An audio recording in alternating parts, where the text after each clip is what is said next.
Banjir bandang yang menerjang kawasan Metese Semarang kemarin membuat lebih dari 140 orang mengungsi, ada belasan orang kemudian dilarikan ke rumah sakit. 2 orang meninggal dunia. Kami akan menggali apa yang menjadi penyebabnya dan apakah betul wilayah ini sebenarnya bukan untuk permukiman peruntukannya. Sudah bergabung bersama CNN Indonesia pada malam hari ini adalah Ibu Hefea Rita Gunaryanti Rahayu atau Ibu Ita, PLT Wali Kota Semarang. Bu Ita, selamat malam. Ya, selamat malam Mbak Putri. Bu Ita, terima kasih atas waktu Iya. Anda di tengah bencana ini masih menyempatkan waktu berbincang dengan kami. Bu Ita, bisakah kami mendapatkan perkembangan sampai hari ini bagaimana kondisi wilayah tersebut? Ya, ya Mbak Putri, ini hari ini alhamdulillah semua masyarakat atau warga yang terdampak di situ ada memang sekitar satu RW dan sejumlah 37 KK, tadi sudah sampaikan betul 147 jiwa. Dan saat ini mereka utamanya ibu-ibu dan anak-anak sudah aman, kami tempatkan di Diklat milik pemerintah Kota Semarang yang dekat juga dengan lokasi tersebut.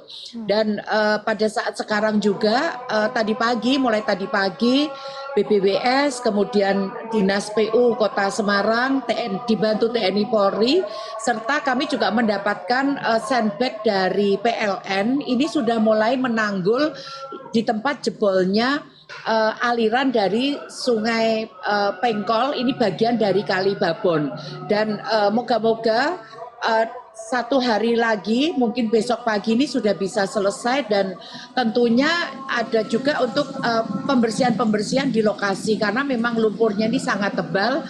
Diharapkan kami juga membawa atau menugaskan teman-teman dari Damkar, kemudian dari Dinas PU dan Dinas Perkim yang punya tangki air untuk membersihkan semuanya.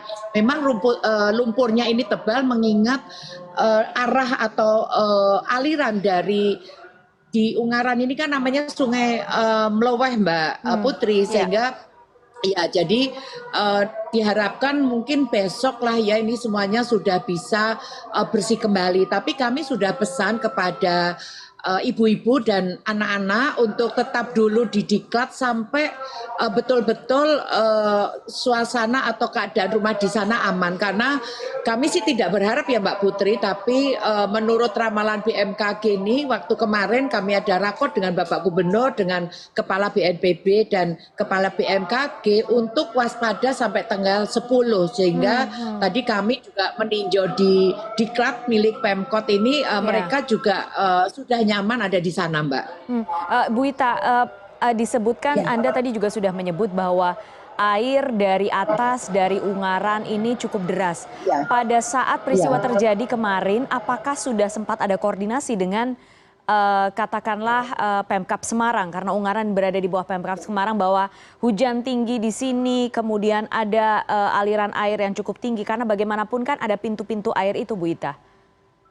Iya, ya memang yang wilayah kalau di Kota Semarang ini kan namanya Kali Babon ya, tapi yang di daerah Dinar ini adalah Kali Pengkol. Kemudian yang di atas ini adalah di Kabupaten Ungaran ini adalah Kali Mluweh, Sungai Mluweh. Tetapi memang kondisinya cuacanya ini sangat tidak mendukung Mbak Putri. Jadi di wilayah Ungaran bagian timur pun itu curah hujan sangat tinggi. Bahkan kami kan tadi pagi juga koordinasi lagi dengan Bapak Bupati Ungaran, ini memang disampaikan di sana pun juga terjadi longsor dan banjir bandang. Sehingga mau tidak mau kan memang air ini akan turun ke bawah, karena kita kan bagian Semarang ini bagian bawah ya Mbak Putri. Jadi memang akhirnya kami mendapatkan limpahan dari Ungaran. Dan tadi mungkin juga saya sampaikan kami sudah berkoordinasi dengan Bapak Bupati Semarang. Ini mungkin nanti minggu depan kami juga akan melakukan rapat koordinasi dengan teman-teman di Kabupaten Semarang untuk bagaimana melakukan bagaimana ini nantinya ke depannya agar tidak terjadi seperti ini. Karena di Dinar Indah ini sudah 3 kali Mbak Putri. Kebetulan saya yang 2 kali pun dulu juga hadir di warga di situ, dan memang pada saat dulu ini kami yang juga paling sudah parah Ibu ya? Ya, memang paling parah karena curah hujan kan ekstrim. Kemarin kami dari sampaikan oleh BMKG ini kan ada pada saat bulan-bulan ini awal bulan ini memang Ya, cuaca sangat ekstrim dibanding dengan tahun-tahun yang lalu. ya. Seperti itu Mbak Putri. Ya, Bu Ita tadi Anda sudah menyinggung soal di kawasan ini bukan banjir pertama kali, jadi memang Ya, sudah mendapatkan perhatian, ada kekhawatiran akan terjadi ya, lagi. Apakah betul ini betul. wilayah cekungan yang semestinya tidak menjadi permukiman, Bu Ita? Iya, memang betul Mbak. Jadi memang wilayah itu sebenarnya sejak dulu bukan menjadi wilayah pemukiman, tetapi memang warga ini tidak mau Mbak. Dan kebetulan juga pengembangnya ini sudah tidak ada, dicari pun tidak ada. Memang pada saat itu kami menawarkan untuk relokasi, tapi warga tidak mau. Tapi kemarin karena ini sudah ketiga kali, warga ini mau Mbak, mau sendiri untuk dia pindah, kayaknya sudah kapok juga mereka gitu ya. Jadi ini adalah salah satu kemarin kami juga sudah berkoordinasi dengan Pak Sekda, kemudian kami akan mencoba mencarikan solusi. Salah satu kami juga akan mencoba mengajukan juga dari Kementerian PUPR ini mungkin rumah susun ya Mbak di wilayah sana ini kan kami akan carikan lahan-lahan yang ada di situ karena kebetulan juga ada lahannya dari pengembang yang masih ada tapi di wilayah yang agak tinggi.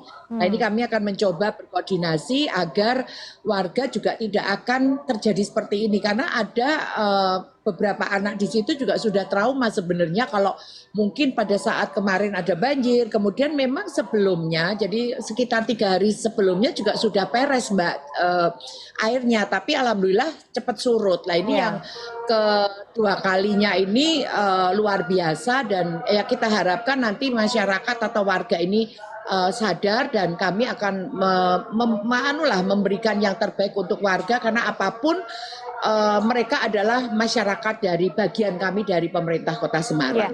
jadi semuanya sudah bersepakat Ibu ya, yang berada di wilayah itu untuk Ya. direlokasi? Ya, memang sudah ada beberapa ya yang saya temuin Mbak karena memang Ya, kebetulan kan kemarin suasananya kan tidak memungkinkan tetapi yang beberapa warga yang kami temuin ini mereka menginginkan pindah. Kemudian ya. juga ada sebagian kan di situ juga orang yang kontrak-kontrak sehingga kan memang tidak permanen di situ.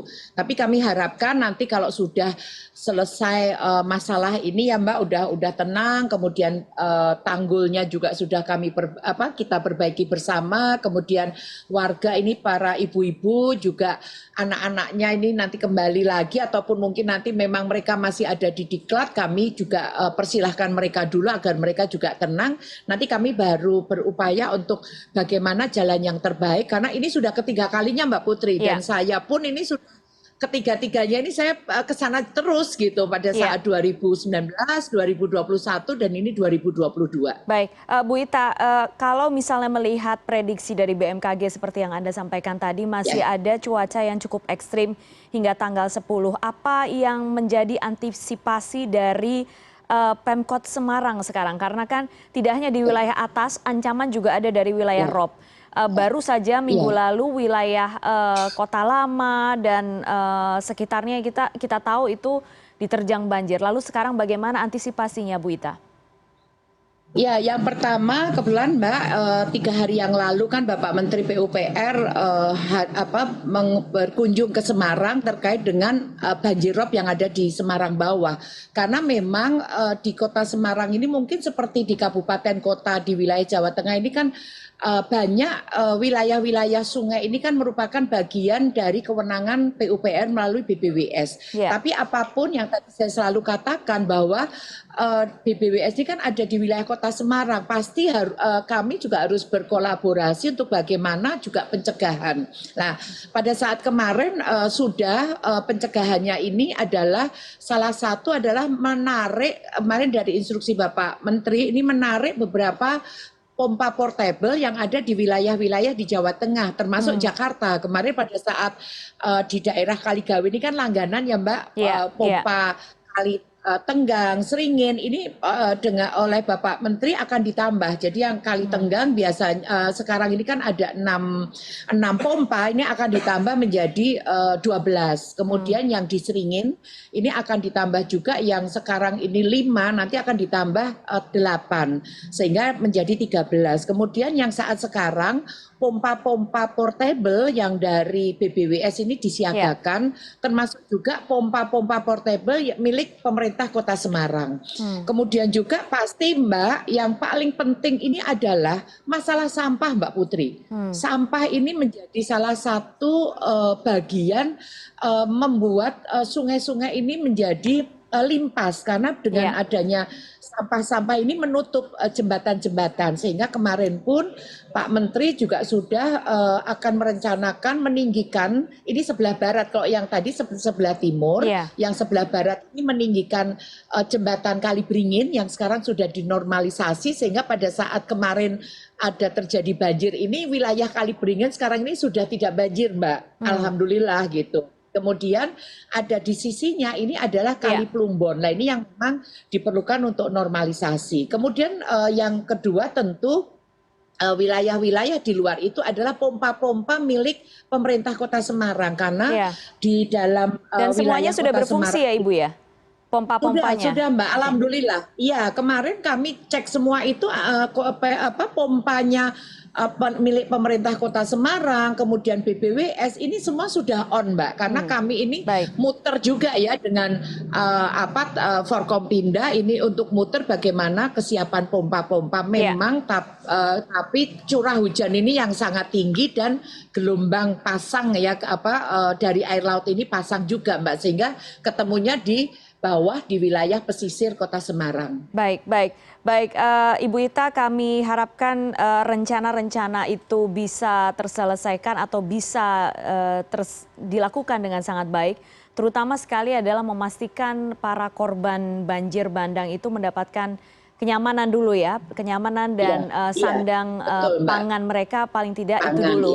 Iya, baik. Ibu Ita, terima kasih banyak malam hari ini sudah berbincang di CNN Indonesia. Sehat selalu Ibu. Selamat malam. Iya, matur nuwun. Terima kasih Mbak Putri. Assalamualaikum. Matur nuwun.